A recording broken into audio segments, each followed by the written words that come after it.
So I'm watching Jacque Fresco, who I love. I think he's very intelligent, beyond intelligent. His thoughts and theories on everything and are unlike any other I've ever seen. But what I like the most about him is that it's not just thoughts and theories. He actually tests these theories, has lived these theories, and made them reality in a lot of the cases, if not most, all. He's talking now on a video where he's saying, and he brings up a good point, which I never had it said this way or quite this way, that I found it very interesting. He says that energy is, and he doesn't say it exactly like this, but basically what he's saying is that when something exists, it always has and always will exist in some form, which I believe. So he says that when our physical bodies die, we get buried 1 foot under the ground, the grass and the flowers above you grow, and the worms in the area below you get fatter, because who you are has now become a part of them, because we are their food, and what we eat becomes us. So if we were to eat a plant, that plant loses its form of matter in the sense that we ate it, and now it has become human cells, transformed that way through our body, and now it is a part of us, so it still lives on in some form. Same thing with us being buried 1 foot under the ground. Now we are a part of the worms, and we are a part of the flowers. The bird eats the worm, and now the worm is a part of the bird. Now we're somehow a part of the bird. Interesting and very true. But where I struggle with that in another aspect is that it's a thing I've talked about in the past, where there's the brain and then there's the mind. So when the brain dies, the physical part of who we are, then what happens to the mind, those thoughts? So every thought is energy. Every thought is a wavelength of energy. Just like there's radio waves, all different types of X-rays, waves in this air around me now, around us now, around you now.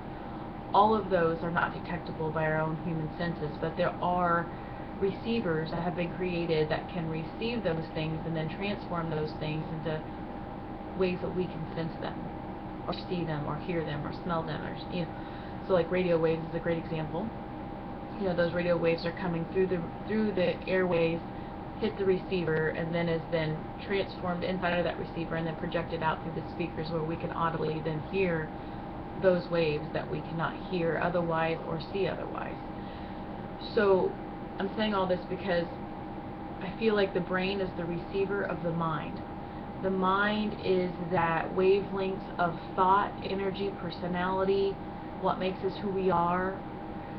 If you've ever been to a loved one's funeral and you see them in the casket and you're standing there, you see them, that loved one, you see the memories in your mind and the sadness that you feel that they're gone, but you know that they, and by they, I want you to hold on to that, are not there.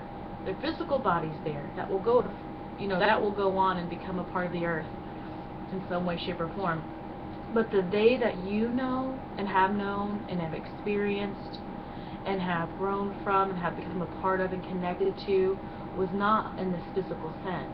It was more like a radio wave type sense, more like a non-physical version of them that you miss is gone. You have their body, they're there, but you still miss them, because you know that the they, them that we talk about is non-physical. It was the life in them. So what then happens to the life energy, or the physical energy? Jacque explains. I agree with that wholeheartedly, and it's very beautifully said. That's a great way to put it.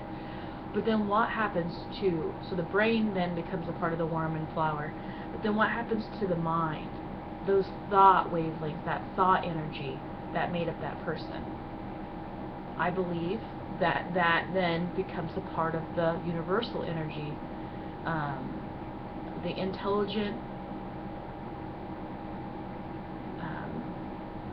kind of got stuck there, but that intelligent, unspoken, just intention of life, or the source of creation, that vibration, that frequency that manipulates matter into being, is then a part of the whole, which always was a part of the whole, individualized through our experience and how we saw it as an individual, but was really always and has always been and will always be a part of the whole, just like I am now, just like you are now. Anyways, food for thought. Thought I'd make this a video so I could not just have a voice recorder like I typically do. So